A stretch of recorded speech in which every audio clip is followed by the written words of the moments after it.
ओम शांति। प्यारे रूहानी भाई बहनों, आज 15 फरवरी 2026 के बाबा के महावाक्यों के मंथन में आपका बहुत बहुत स्वागत है। ओम शांति।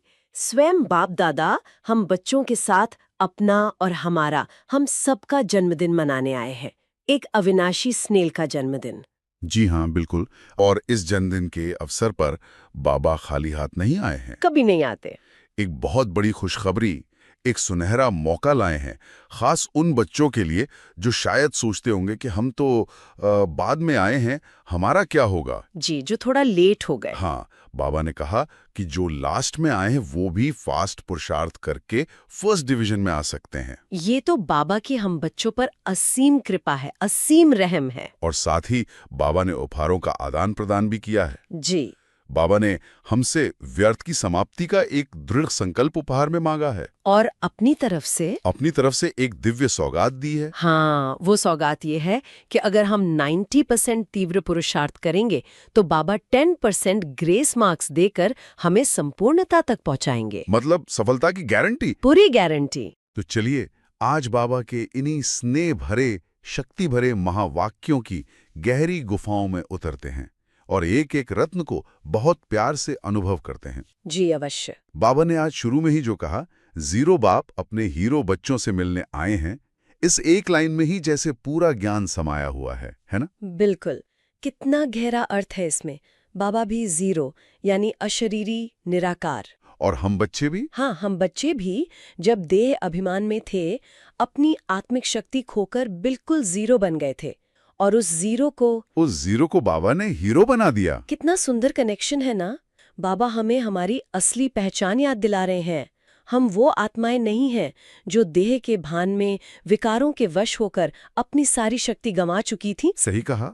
बाबा के बनते ही हम हीरो पाठधारी बन गए, विश्व कल्याण के निमित्त, विश्व परिवर्तन के कार्य के हीरो। मुझे लगता है ये स्वमान हमें सारा दिन धारण करना चाहिए। कौन सा स्वमान? मैं बाबा का हीरो बच्चा हूँ। वाह। और बाबा ने इस जन्म को सिर्फ हमारा जन्म नहीं कहा, बल्कि बाप और बच्चों के अविनाशी स्नेह का जन्मदिन कहा। ये जो कंबाइंड शब्द है ना, ये बहुत शक्तिशाली है। ये हमें हर पल बाबा के साथ का अनुभव कराता है। बिल्कुल। बाबा ने याद भी दिलाया कि हम आदि से बाप के साथ हैं। जी। अभी संगम पर भी साथ है, वापस घर भी साथ जाएंगे और फिर नए राज्य में भी ब्रह्मा बाप के साथ साथ राज्य करेंगे। मतलब साथ कभी छूटता ही नहीं। कभी नहीं। ये जो अविनाशी साथ है, यही इस जन्म को सबसे न्यारा और प्यारा बनाता है। ये कोई शारीरिक संबंध नहीं है, ये आत्मा का परमात्मा से स्नेह का, अधिकार का संबंध है। जी। और बाबा ने इस दिन को मनाने के तरीके में भी कितना सुंदर अंतर स्पष्ट किया कि भक्त शिवरात्रि मनाते हैं अज्ञान की रात्रि में, और हम बच्चे शिव जयंती मनाते हैं, वो भी अमृत वेले। इस पे थोड़ा और प्रकाश डाले, ये बहुत गहरी बात है। बाबा हमें अपनी श्रेष्ठता का भान करा रहे हैं। देखिए, रात्रि का अर्थ ही है अज्ञान, दुख, भटकना। भक्त बेचारे रात्रि में जागरण करते हैं, परमात्मा को ढूंढते हैं, और हम तो उनसे मिलते हैं। हम ज्ञान के प्रकाश में अमृत वेले बाप से मिलते हैं। वो समय जब वरदाता बाप स्वयं हर बच्चे की झोली वरदानों से भरते हैं। हमारा तो हर दिन उत्सव है। हर दिन उत्सव है। हाँ, हर अमृत वेला एक नई जयंती है। रोज बाबा हमें ज्ञान गुण शक्तियों से सजाते हैं। सोचिए, हम कितने कितने भाग्यशाली हैं। वाह, यह नशा तो अविनाशी रहना चाहिए। जी। बाबा ने आगे कहा कि जो भी बाप के बच्चे बने हैं, वो सभी कोटों में कोई आत्माएं हैं। कभी कभी पुरुषार्थ में चलते चलते हम अपनी इस महानता को भूल जाते हैं। सही कहा। हम दुनिया की करोड़ों आत्माओं में से वो चुनी हुई आत्माएं हैं जिन्हें स्वयं भगवान ने अपना बनाया है। ये कोई छोटी बात नहीं है। बिल्कुल नहीं। ये हमारा अविनाशी नशा है, हमारी अविनाशी पहचान है। और यही पहचान हमें हर परिस्थिति में, हर चुनौती में विजयी बनाएगी। तो इसका अभ्यास कैसे करें? जब भी कोई मुश्किल आए, बस 1 सेकंड रुककर याद करें, मैं कौन? मैं कोटों में कोई बाप का लक्की और लवली बच्चा हूँ। फिर देखें मुश्किल कैसे पहाड़ से राई बन जाती है। बहुत सुंदर। अब बाबा ने आज माया के विषय पर एक बहुत ही रहस्यमयी गुह्य बात कही है। जी। बाबा कहते हैं माया का परमात्मा बच्चों से ज्यादा प्यार है, और दोनों का आपस में कनेक्शन है, ये सुनने में थोड़ा अजीब लगता है। ऐसा लगता है जैसे अच्छे होने की सजा मिल रही है। हाँ, ये प्रश्न बहुत स्वाभाविक भी है और बहुत गहरा भी। तो क्या ये सिर्फ शक्तिशाली आत्माओं की परीक्षा है या इसका कोई और गहरा अर्थ है? देखिए, बाबा यहाँ हमें माया के स्वभाव को समझा रहे हैं। माया भी जानती है कि शक्तिशाली कौन है। वो एक साधारण पतित आत्मा पर वार करके क्या साबित करेगी? कुछ भी नहीं। उसे तो अपनी शक्ति का प्रदर्शन करना है, और वो प्रदर्शन वो सबसे शक्तिशाली आत्माओं यानी परमात्मा बच्चों के आगे ही कर सकती है। जैसे दुनिया में भी देखें तो बड़े से बड़े योद्धा को ही सबसे बड़ी चुनौती दी जाती है। अच्छा। तो एक तरह से माया का आना इस बात का सर्टिफिकेट है कि हम शक्तिशाली हैं। अच्छा, तो इसे एक सर्टिफिकेट की तरह देखना है, समस्या की तरह नहीं। बिल्कुल। बाबा का डायरेक्शन बहुत क्लियर है, ट्रैफिक कंट्रोल। Traffic control. जैसे ही कोई व्यर्थ संकट आए, उसे देखें, पहचानें और मन की ट्रैफिक लाइट को रेड कर दें। स्टॉप, बस। कोई विश्लेषण नहीं, कोई बहस नहीं। और फिर? और तुरंत अपने मन की दिशा बदल दें। किसी स्वमान का अभ्यास करें, बाबा के किसी महावाक्य को याद करें या कोई सेवा का संकल्प मन में ले आएं। जैसे ही आप उसे अटेंशन देना बंद करते हैं, वो कमजोर होकर चली जाती है। मतलब उसको भाव नहीं देना है। बिल्कुल। अगर उसे आने दिया तो उसकी आदत पड़ जाएगी। वो समझेगी कि ये तो बुलाते हैं, चलो चलते हैं। मतलब माया के संकल्प को मनोरंजन का साधन नहीं बनाना है। नहीं, उसे अनदेखा करके अपने श्रेष्ठ संकल्पों में व्यस्त हो जाना है। बिल्कुल। बाबा हमें हमारी सबसे बड़ी शक्ति याद दिला रहे हैं। हम मास्टर नॉलेजफुल हैं। जी। हमें ड्रामा का, आत्मा का, परमात्मा का, माया का, हर चीज का ज्ञान है। जब ज्ञान है तो हम माया को दूर से ही पहचान सकते हैं। हमें उसके जाल में फंसने की जरूरत ही नहीं है। हमारा समय बहुत कीमती है। बहुत कीमती।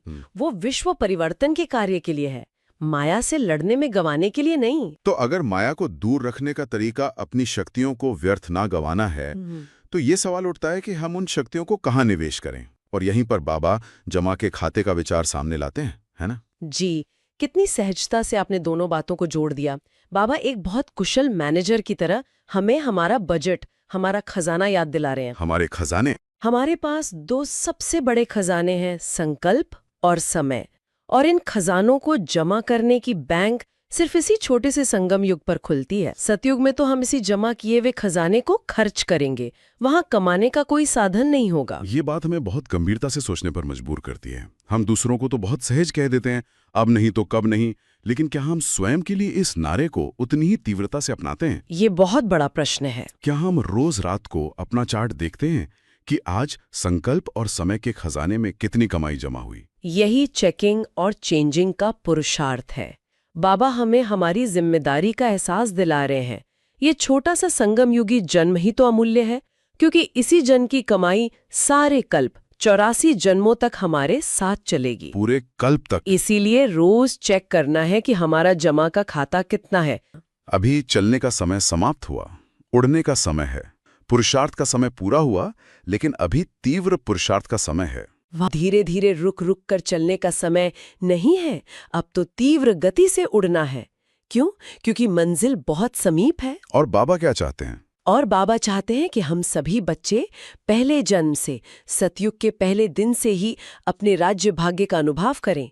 जैसे कोई नया घर बनाता है तो उसका मजा पहले दिन से उसमें रहने में है, न कि कुछ महीनों या सालों बाद जाने में। सही बात है। बाबा हमारे लिए नई दुनिया स्थापन कर रहे हैं और हमें पहले दिन से वहां का राजकुमार राजकुमारी बनाना चाहते हैं। ये सुनकर तो और भी उमंग उत्साह बढ़ जाता है। और इसी उमंग को और बढ़ाने के लिए बाबा ने आज उन बच्चों को बहुत बड़ी आशा दी है जो शायद खुद को पुरुषार्थ में थोड़ा पीछे समझते हैं। जी। बाबा ने कहा, टूलेट का बोर्ड नहीं लगा है। ये बाबा का हम बच्चों के प्रति अथाह, बिना शर्त का प्यार और विश्वास है। सोचिए, दुनिया में हर कोर्स की, हर एडमिशन की एक लास्ट डेट होती है। जी बिल्कुल। लेकिन बाबा की यूनिवर्सिटी में कोई लास्ट डेट नहीं, कोई हाउसफुल का बोर्ड नहीं। बाबा कहते हैं, जो लास्ट में आए हैं वो भी फास्ट पुरुषार्थ करके लास्ट सो फास्ट बन सकते हैं। मुझे ये विचार बहुत आकर्षित करता है, लास्ट सो फास्ट।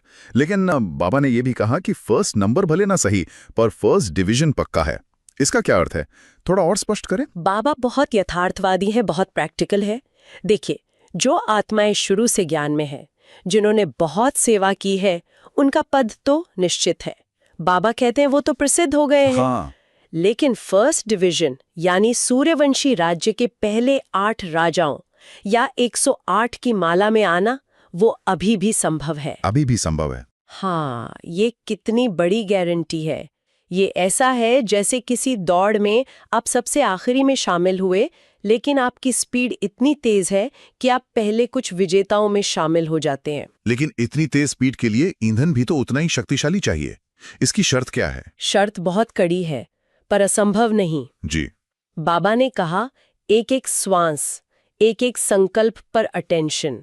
हर श्वास, हर संकल्प समर्थ हो, व्यर्थ न हो। हर श्वास, हर संकल्प। जी, ये पुरुषार्थ की पराकाष्ठा है। इसका अर्थ है 24 घंटे की अटेंशन। मन, वचन, कर्म, संबंध, संपर्क, हर कर्म में श्रीमत पर 100% चलना, कोई लीकेज नहीं। ये सुनने में तो बहुत ऊंचा लगता है, पर क्या ये संभव है? क्यों नहीं? बाबा हमें कमजोर बच्चे नहीं समझते। वो रोज हमें याद प्यार में क्या कहते हैं?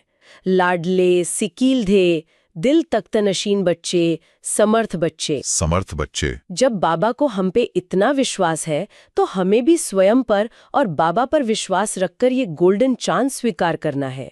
चांस मिला है तो उसे लेना है, हिम्मत करनी है। और शायद इसी हिम्मत को बढ़ाने के लिए अब हम आज के सबसे सुंदर हिस्से पर आते हैं, जन्मदिन के दिव्य उपहार पर। जी, आज बाबा ने उपहारों का आदान प्रदान किया है। पहले बाबा ने अपना उपहार बताया, जो हमारी हिम्मत को लाखों गुना बढ़ा देता है। जी। बाबा की यह सौगात कितनी बड़ी है। बाबा ने कहा, अगर 90% आपका तीव्र पुरुषार्थ आज से अंत तक है, तो 10% बाप दादा बढ़ा के देगा। ये 10% ग्रेस वाली बात बहुत दिलचस्प है। क्या इसका मतलब ये है कि हमारी मेहनत कभी भी 100% पूरी नहीं हो सकती, या ये सिर्फ एक मनोवैज्ञानिक प्रोत्साहन है कि जब हम अपनी सीमा तक पहुंच जाएंगे तो हमें दिव्य मदद मिलेगी? इस ग्रेस का व्यवहारिक रूप क्या है? यह बहुत ही मार्मिक प्रश्न है। देखिए, ये बाबा का वात्सल्य है। वो जानते हैं कि हम बच्चे माया के वातावरण में रहते हुए 63 जन्मों के संस्कार लिए हुए, हाँ, इतना बोझ है। तो 100% परफेक्ट शायद अपनी मेहनत से न बन पाए। कहीं न कहीं कोई छोटी सी कमी रह सकती है। तो यह 10% ग्रेस उस कमी को भरने के लिए बाबा का सहयोग है। यह एक दिव्य लिफ्ट है। तो ये प्रैक्टिकली कैसे अनुभव होगा? इसका व्यावहारिक रूप ये हो सकता है कि किसी मुश्किल परिस्थिति में अचानक हमें कोई युक्ति सूझ जाए, या किसी आत्मा का स्वभाव परिवर्तन हो जाए, या हमारे मन को अचानक बहुत शक्ति का अनुभव होने लगे। ये बाबा का अदृश्य हाथ है, जो हमारी 90% की मेहनत को देखकर उसे 100% संपूर्णता तक पहुंचाता है। वाह, ये तो बहुत बड़ी आश्वासन है। और बदले में बाबा ने हमसे क्या मांगा? कोई बड़ी चीज नहीं, बस एक दृढ़ संकल्प जी। कि अब व्यर्थ संकल्प, बोल और कर्म समाप्त। जी, और बाबा ने इसका लक्ष्य भी कितना ऊंचा दिया है। बाबा चाहते हैं कि जैसे सतयुग के देवताओं को पुरुषार्थ शब्द भी पता नहीं होगा। क्यों? क्योंकि वे तो प्रारब्ध भोग रहे होंगे, उन्हें मेहनत करनी ही नहीं पड़ेगी। वैसे ही हमें व्यर्थ क्या होता है, यह स्वप्न में भी याद ना आए। स्वप्न में भी नहीं। व्यर्थ की दुनिया से पूरी तरह समाप्ति, यह है बाबा को दिया जाने वाला सबसे सच्चा, सबसे प्रिय जन्मदिन का उपहार। ये हिम्मत हमें आज अभी करनी है। लेकिन पुरुषार्थ में कभी कभी मेहनत बहुत लगती है। ये व्यर्थ समाप्त का लक्ष्य भी एक मेहनत जैसा लगता है। हाँ, लगता है। इसका भी बाबा ने बहुत सहज समाधान दिया। मोहब्बत में रहो तो मेहनत खत्म हो जाएगी। यही तो ज्ञान का सार है। सारी मुरली का सार एक शब्द में है, मोहब्बत। और उस मोहब्बत का आधार है एक मंत्र, मेरा बाबा। मेरा बाबा। जब हम दिल की गहराई से कहते हैं मेरा बाबा, तो बाकी सब हद का मेरा उस एक अलौकिक मेरा में समा जाता है। बाबा ने खिलौने का उदाहरण भी दिया, जैसे एक बड़े खिलौने के अंदर कई छोटे खिलौने समा जाते हैं। बिल्कुल, वैसे ही एक मेरा बाबा कहने से देह का मेरापन, संबंधों का मेरा, वस्तुओं का मेरा, स्वभाव संस्कारों का मेरापन, सब उस एक मेरा में समाकर समाप्त हो जाता है। तो फिर मेहनत किस बात की? जब कुछ मेरा है ही नहीं, सब बाबा का है, तो किस बात की मेहनत, किस बात की चिंता? बाबा ने एक और सुंदर बात कही, मेरा और तेरा में बस मैं और ते का फर्क है, एक अक्षर का। हाँ, एक अक्षर का। बस इस एक शब्द को बदलने से हद के मेरा को तेरा बाबा कहने से मेहनत मोहब्बत में बदल जाती है। इसीलिए बाबा ने सबसे 101% का वायदा लिया। ये वायदा सिर्फ बाबा से नहीं है, ये स्वयं से है। बाप समान बनने का वायदा, ये दृढ़ संकल्प ही सफलता की चाबी है। कितना सुंदर गहरा मंथन हुआ। अब चलते हैं आज के वरदान की ओर। जी। आज बाबा का वरदान है, मेहमानपन की वृत्ति द्वारा प्रवृत्ति को श्रेष्ठ, स्टेज को ऊंचा बनाने वाले सदा उपराम भव। बाबा हमें इस दुनिया में, इस देह में, अपनी प्रवृत्ति में, अपने परिवार में रहते हुए भी एक मेहमान बनकर रहने की युक्ति दे रहे हैं। मेहमान। सोचिए, जब हम किसी के घर मेहमान बनकर जाते हैं तो हम वहाँ की हर चीज इस्तेमाल करते हैं, पर हमारा उस पर कोई अधिकार या मोह नहीं होता। हम बहुत हल्के रहते हैं, हम बस सम्मान पूर्वक हर चीज को यूज करते हैं। बस यही वृत्ति बाबा हमें अपने जीवन में लाने को कह रहे हैं। मतलब ये देह भी हमारा, ये देह भी हमारा पराया घर है। ये परिवार, ये नौकरी, ये साधन सब हमें ड्रामा अनुसार पार्ट बजाने के लिए मिले हैं। है ये सब बाबा की अमानत। जब हम इस स्मृति में रहते हैं कि मैं तो एक मेहमान हूँ, मेरा असली घर तो परम धाम है, तो हम हर चीज से निर्मोही, न्यारे और उपराम हो जाते हैं। मतलब साधनों को यूज करते हुए भी उनमें आसक्ति ना हो। जितना न्यारे उतना बाप के प्यारे। जी। ये वृत्ति हमारी स्टेज को सहज ही कितना ऊंचा बना देती है। हम हर बोझ से, हर जिम्मेदारी के तनाव से हल्के हो जाते हैं। जी। जब हम मेहमान हैं तो कुछ भी अपना नहीं है, सब बाबा का है, ड्रामानुसार मिला है। ये स्मृति ही हमें उपराम यानी सबसे ऊपर, न्यारा बना देती है। फिर प्रवृत्ति में रहते हुए भी हमारी स्टेज एक योगी की, एक कमल पुष्प समान न्यारी रहती है। और आज का स्लोगन भी जैसे इसी वरदान को और स्पष्ट कर रहा है। जी। अपने स्वभाव को निर्मल बना दो तो हर कदम में सफलता समाई हुई है। बिल्कुल, एक दूसरे से जुड़े हुए हैं। जब हम मेहमानपन की वृत्ति में रहते हैं तो किसी आत्मा से कोई अपेक्षा नहीं होती, किसी बात पे टकराव नहीं होता। क्यों? क्योंकि कुछ भी मेरा तो है ही नहीं जो कोई छीन लेगा या बदल देगा। इस डिटैचमेंट से हमारा स्वभाव स्वतः ही हल्का, मीठा और निर्मल हो जाता है। कोई बोझ नहीं, कोई शिकायत नहीं। और जब स्वभाव निर्मल होता है तो हर आत्मा हमें दुआएं देती है, सहयोग देती है। और जहां दुआएं हैं वहां सफलता तो निश्चित ही है। सही कहा, निर्मलता ही सफलता की गारंटी है। अब आज बाबा ने जो अव्यक्त इशारे दिए उन पे भी थोड़ा ध्यान देते हैं। जी।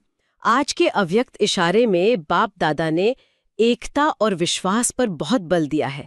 इशारा है, एकता और विश्वास की विशेषता द्वारा सफलता संपन्न बनो। वाह, कितना सुंदर इशारा है। आज की दुनिया में जहां हर तरफ फूट और अविश्वास है, वहां बाबा हमें एकता का गोल्डन झंडा लहराने को कह रहे हैं। जी, बाप दादा चाहते हैं कि अब दुनिया के आगे ये प्रत्यक्ष हो कि ये ईश्वरीय परिवार एक है। एक है। हम सब एक हैं, एक के हैं और हमारी स्थिति एक रस है। चाहे कोई सेवा में छोटा हो या बड़ा, कोई महारथी हो या घोड़े सवार, कोई भी हो। जब सब एकमत होकर एक दूसरे के प्रति शुभ भावना रखकर सहयोगी बनते हैं तो असंभव कार्य भी संभव हो जाता है। ओम शांति। ओम शांति।